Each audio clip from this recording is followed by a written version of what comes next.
వండుతున్నావు? ఏముంది బావా, రొయ్యల తలకాయలు బెండకాయలు పులుసు.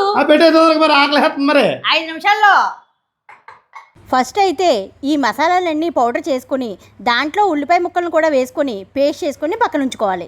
ఇప్పుడు గిన్నెలో ఆయిల్ వేసుకొని ఆయిల్ కాగిన తర్వాత పచ్చిమిరకాయలు వేసుకొని వేగిన తర్వాత మనం తయారు చేసుకున్న పేస్ట్ని అందులో వేసుకొని ఎర్రగా వేగిన తర్వాత సాల్టు కారం వేసుకొని మగ్గనివ్వాలి. ఇప్పుడు ఇలా మగ్గిన పేస్ట్లో రొయ్యల తలకాయలు శుభ్రం చేసి వేసుకొని కొంతసేపు మగ్గనిచ్చి తర్వాత బెండకాయ ముక్కలను కూడా వేసుకొని ఒక 10 నిమిషాల పాటు మగ్గనిచ్చి తర్వాత దాంట్లోని చింతపండు పులుసు కూడా పోసుకొని మరగనివ్వాలి.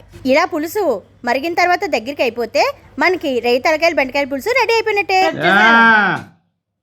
ఇదిగోండి తలకాయలు, రొయ్య తలకాయలు బెండకాయ పులుసు. అదిరిపోద్ది. వేసేవారు చెప్తానా? ముందు కొద్దిగా పచ్చడి వేయమన్నారు కదా, కొంచెం వేస్తాను. కొద్ది పక్కనెట్టు, దాని పక్కనట్టాలి అంతే. ఓకే, వెయ్యి తలకాయలు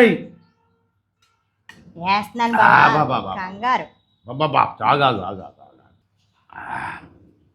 బెండకాయ రొయ్య తలకాయ ముద్ద వేసుకొని బాబా సూపర్. బాబా కలిపోతున్నా. గోదావరి రొయ్యలు ఎందుకు కొంటాను అనుకున్నాను నేను? పెద్ద పెద్ద రొయ్యలు దాని తలకాయలు ఉంటాయి. ఆ తలకాయ బెండకాయ టెక్నిక్ అనమాట. 2 రకాల కూరలు వేసుకోవచ్చు. అది మరి నేను వీడియోలో మీరు చూసారు కదా, ఈ వీడియోలో చూడండి మరి. అది అబ్బా మరి Sahara family blogs Instagram follow చేయట్లేదు, ఫాలో చేయండి. ఫాలో